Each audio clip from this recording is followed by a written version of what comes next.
बिस्मिल्लाहिर्रहमानिर्रहीम। स्टूडेंट्स अस्सलाम वालेकुम। आज हम 10th क्लास की फिजिक्स का चैप्टर नंबर 10 का टॉपिक 10 में से स्टार्ट करने जा रहे हैं। इसका नाम है वेव मोशन। तो वेव मोशन होती क्या है? जनरली ये ऑब्जर्व किया जाता है when a stone is thrown in a small pond the energy is carried by the stone disturb the water molecule close to it.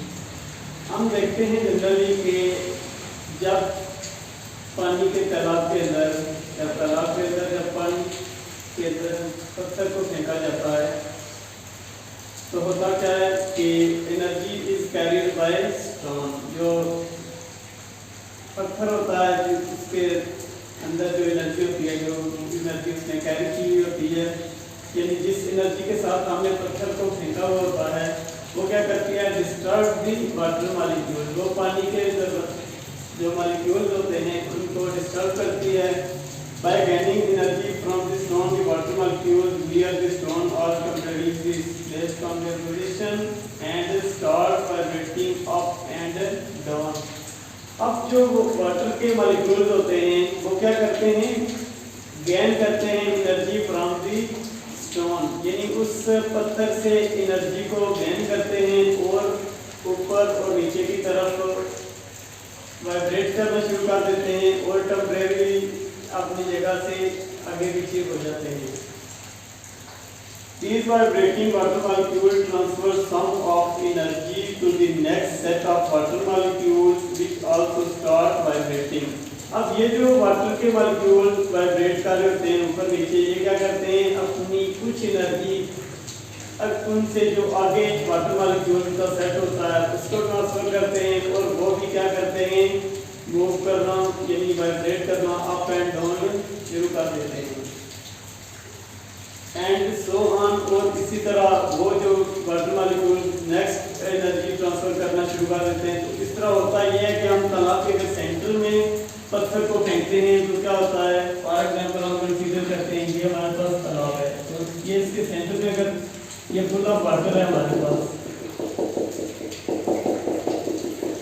तो होता क्या है? अगर हम शुरू इसके सेंटर में मारेंगे तो वो इसके ये वाले particle up and down move करते हैं। इस तरह वेव प्रोड्यूस होना शुरू हो जाती है इस तरह की, जो कि यानी ये जो वाटर मॉलिक्यूल है इसको एनर्जी ट्रांसफर करेगा, ये इसको इस तरह करते करते ये पूरे तालाब के अंदर गोल सी वो वेव्स की यानी वो लहरों की शक्ल अख्तियार कर लेते हैं। इसको कहते हैं हम wave motion. In this way, water molecules on the surface of pond start vibrating and give rise to water waves spreading outward from the circular ripples. यानी इस तरीके से जो वाटर मॉलिक्यूल्स होते हैं वो इनर से शुरू करते हैं और आउटर की यानी अंदर से यानी तालाब के दरमियान से वेव प्रोड्यूस होती है और वो स्प्रेड हो जाती है बाहर की तरफ। यानी अगर तालाब के अंदर पत्थर को फेंकेंगे आप तो होगा क्या कि सेंटर से सबसे पहले अंदर उसके सेंटर में जो वाटर मॉलिक्यूल्स होंगे वो अप एंड डाउन वाइब्रेट करेंगे और इस तरह वो एनर्जी अगले वाटर मॉलिक्यूल्स को ट्रांसफर करेंगे और जो इस तरह जब वो एनर्जी फुली ट्रांसफर कर देंगे आउटर मॉलिक्यूल तक तो हमारे पास वाटर वेव्स प्रोड्यूस होंगी जो स्प्रेड हो रही होंगी तालाब के सेंटर से तालाब के किनारों तक और इस तरह हमारे पास ये जो होती है वेव प्रोड्यूस हो जाती है। Now if we put a piece of wood on these ripples, अगर अब हम इन जो रिपल जो उसके अंदर प्रोड्यूस होती हैं सर्कुलर वेव्स की तरह में जो रिपल प्रोड्यूस होती हैं, अगर हम उसके ऊपर आप पीस ऑफ वुड यानी लकड़ी का टुकड़ा रख देते हैं तो होता क्या है? फिर we will observe that piece of wood move up and down as wave passes under it. अब होगा क्या कि जो पीस ऑफ वुड अब हमने कंसीडर कर दिया कि इसके ऊपर हमने एक पीस ऑफ वुड रख दिया क्योंकि वाटर मॉलिक्यूल्स वाइब्रेट कर रहे हैं अप एंड डाउन। जब उस पीस ऑफ वुड के नीचे से रिपल यानी वेव गुजरेगी तो होगा क्या कि वो अप एंड डाउन मूव कर रही है, तो उसकी वजह से जब उसके नीचे से गुजरेगी तो वो जो लकड़ी का टुकड़ा होगा वो भी पानी के ऊपर ऊपर नीचे यानी इस तरह vibratory motion start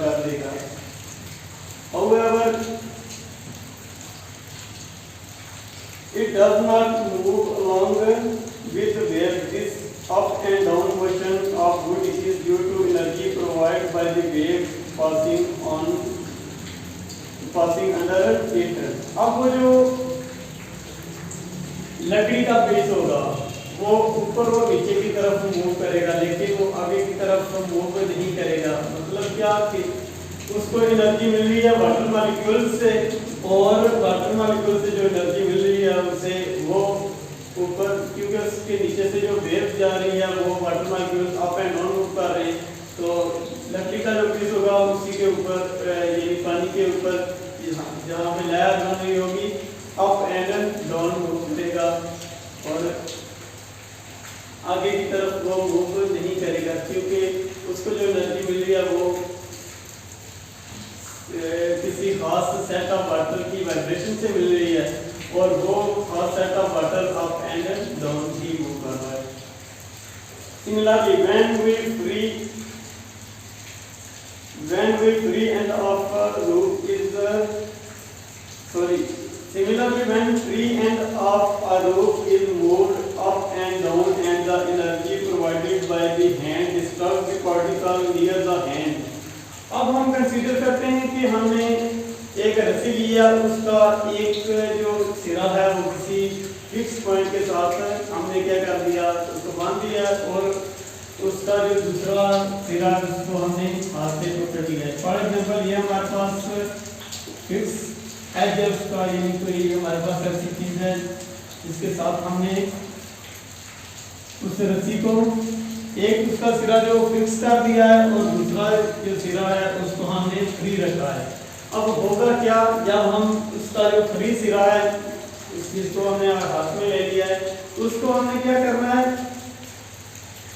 move up and down, यानी उसको ऊपर और नीचे की तरफ इस तरह करके लाएंगे, तो होगा क्या कि हमने जब इस रस्सी के पीस को ऊपर और नीचे की तरफ किया है तो हमारे पास हैंड के नियर जो रस्सी का पीस होगा उसमें जो एटम्स और मॉलिक्यूल्स होंगे उसके पास एनर्जी ट्रांसफर होगी और वो स्टार्ट कर देंगे वाइब्रेटिंग अप एंड डाउन, और इस तरह ये एनर्जी कैरी ऑन होती जाएगी, यानी यहाँ से आगे ट्रांसफर होती जाएगी, और ये भी जो इसका रस्सी का हिस्सा होगा वो भी इसके जो अंदर मॉलिक्यूल्स एटम्स हैं वो क्या करेंगे, अप एंड डाउन मूव करना शुरू कर देंगे, एनर्जी ट्रांसफर होती जाएगी और ये सारे particle up and down move करना शुरू कर देंगे। फॉर एग्जांपल हमारे पास इस तरह की वो यानी रस्सी का जब इसको पकड़ के हिलाएंगे तो पहले ये वाले एरिया जो होगा इसके particle up and down move करेंगे, और इसी तरह फिर इस एरिया से जो मॉलिक्यूल्स होंगे उनको एनर्जी ट्रांसफर की जाएगी, वो अप एंड डाउन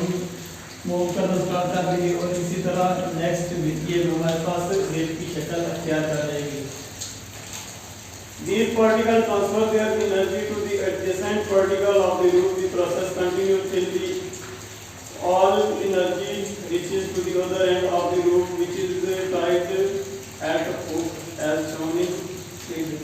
यानी कहता है जब हमने यहाँ से इसको हाथ की मदद से ऊपर और नीचे किया तो इस रस्सी को एनर्जी मिलेगी, इस हाथ के करीब जो पार्टिकल्स होंगे वो क्या करेंगे, अप एंड डाउन वाइब्रेट करना शुरू कर देंगे, और होगा क्या कि जब ये वाले एटम्स होंगे कि ये अपने से आगे एटम्स को एनर्जी ट्रांसफर करेंगे, ये उससे आगे वाले, तो इस तरह करते करते हमारे पास से जो हुक के साथ बंधा हुआ होगा रस्सी का पीस वहाँ तक एनर्जी ट्रांसफर हो जाएगी और हमारे पास इसमें वेव प्रोड्यूस हो जाएगी। So we can say, फिर हम कह सकते हैं wave motion is a vibratory disturbance traveling through the medium in which energy is transferred from one point to another. अब हम कहते हैं कि wave motion is a vibratory disturbance, तो वेव मोशन होगी वो हमारे पास वाइब्रेटरी डिस्टर्बेंस है, यानी वाइब्रेशन के जरिए डिस्टर्बेंस किसी मटेरियल के अंदर प्रोड्यूस होगी एक सिरे से दूसरे की तरफ थ्रू द मीडियम, किसी भी मीडियम के जरिए इन which energy is transferred from one point two another. तो जिस मीडियम के अंदर किसी भी मीडियम के अंदर जो वेव होती है वो वाइब्रेटरी डिस्टर्बेंस होती है, जिसके अंदर एनर्जी एक पॉइंट से दूसरे पॉइंट के तक ट्रांसफर होती है।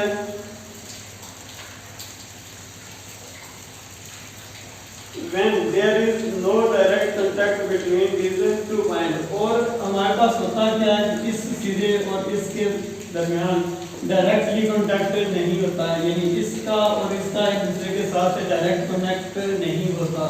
अब प्रोसेस फिर क्या होगा, जब यहाँ पे डिस्टर्बेंस प्रोड्यूस हुई है, यहाँ पे उस वक्त यानी ये पार्ट और ये पार्ट डायरेक्टली कनेक्ट तो नहीं है, लेकिन होगा क्या, यहाँ पे डिस्टर्बेंस प्रोड्यूस हुई है इस एटम्स में।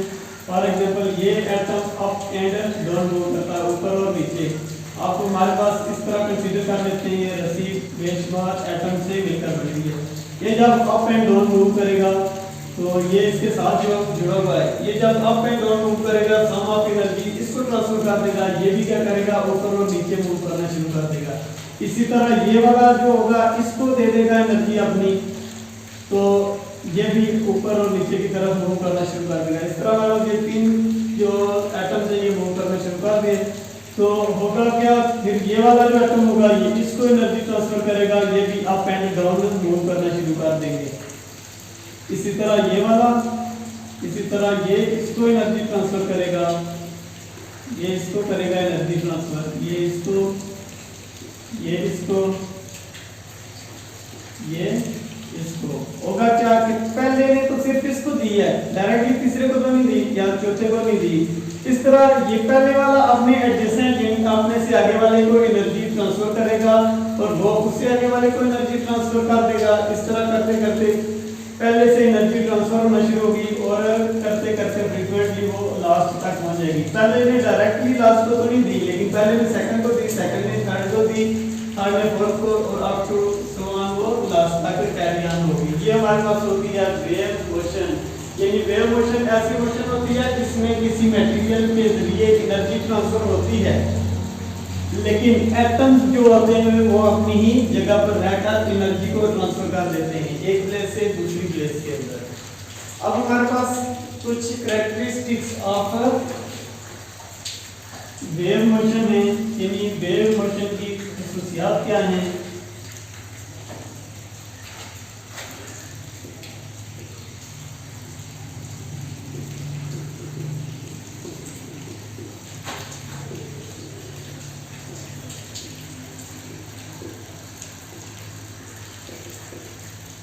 वेव मोशन की खासियत, तो the major characteristics of wave motion are as following, यानी वेव मोशन की जो अहम खासियत है वो मुद्दा जाने का है। नंबर 1 हमारे पास wave motion is periodic disturbance which is produced in a medium bye source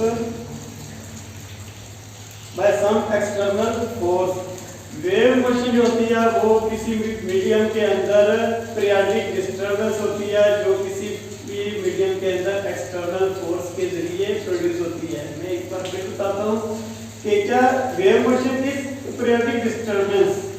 wave motion एक हमारे पास पीरियोडिक डिस्टर्बेंस है, यानी वक्त के साथ साथ यानी एक इक्वल अमाउंट ऑफ टाइम के साथ इक्वल डिस्टेंस को कवर करती रहती है, जो किसी भी मीडियम के अंदर प्रोड्यूस होती है बाय सम एक्सटर्नल फोर्स।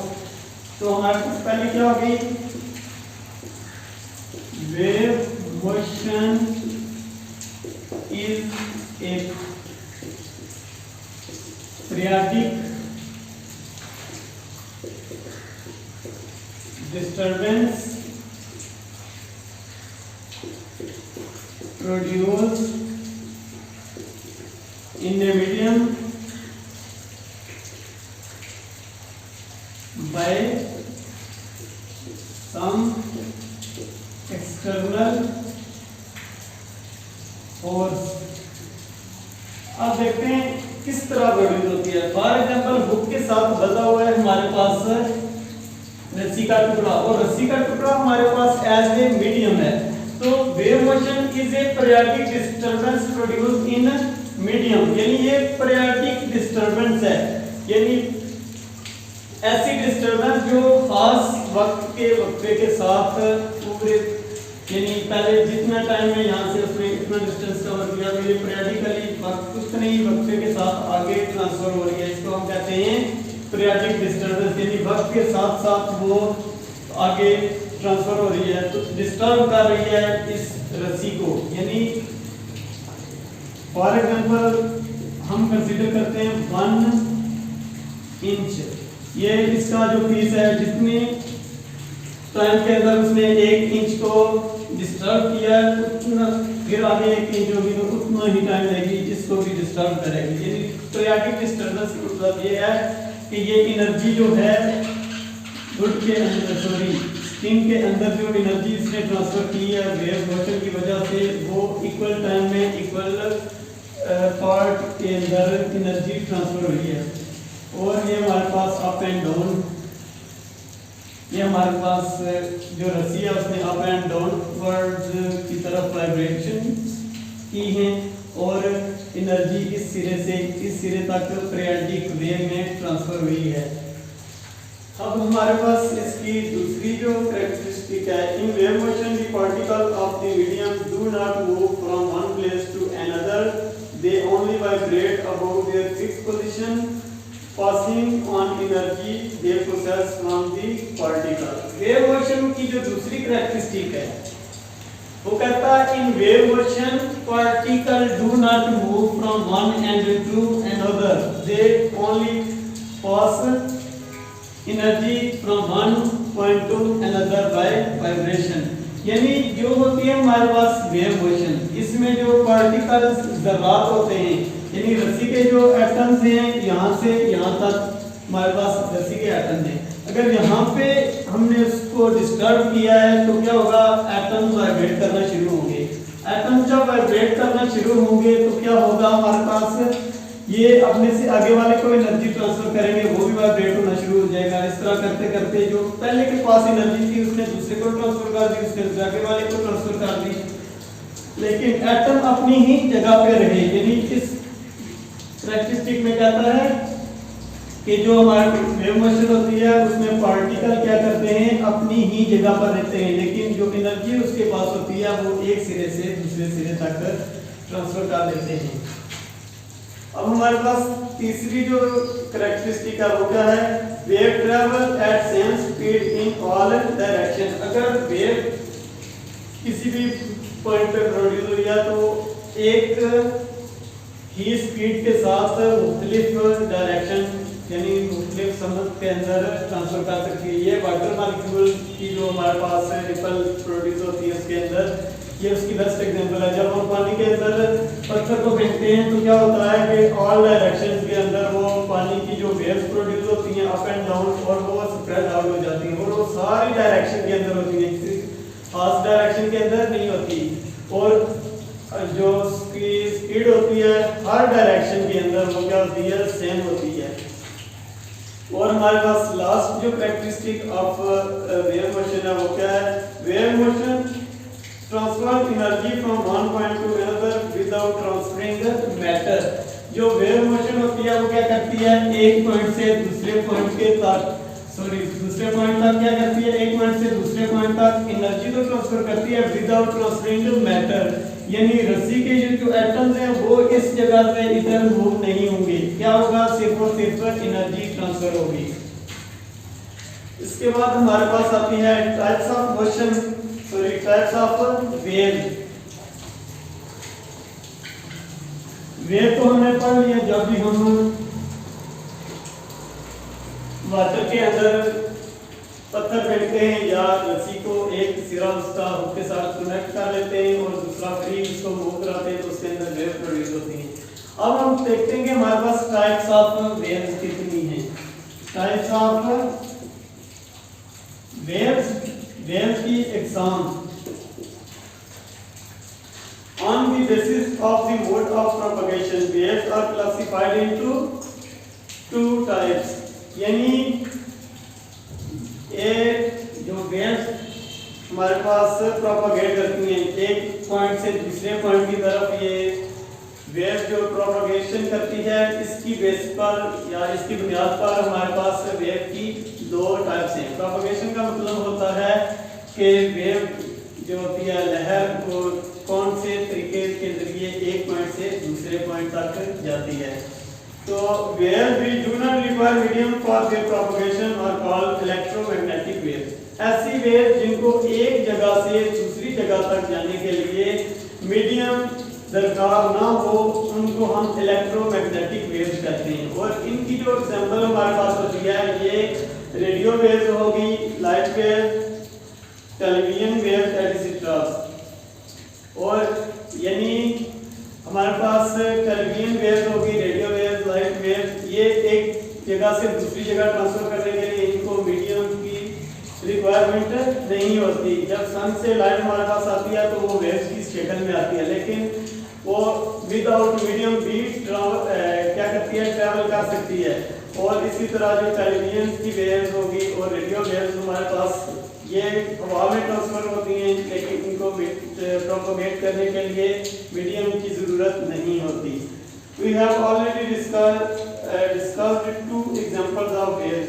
हमने इससे पहले दो एग्जांपल्स वेव की ली हैं। एक कौन सी, हमने जो रस्सी जो हुक के साथ उसका एक एंड कनेक्ट था और दूसरा हमने अपने पकड़कर उसको डिस्टर्ब करके वेव प्रोड्यूस की थी। और दूसरा जो हमने तालाब के अंदर पत्थर फेंककर वेव प्रोड्यूस की थी। one was the wave produced on the surface of water, other was that of wave produced in a stretched string। यानी एक हमने पानी के अंदर प्रोड्यूस की थी और दूसरी हमने रस्सी के अंदर वेव प्रोड्यूस की थी। In both example we need medium for their production and propagation।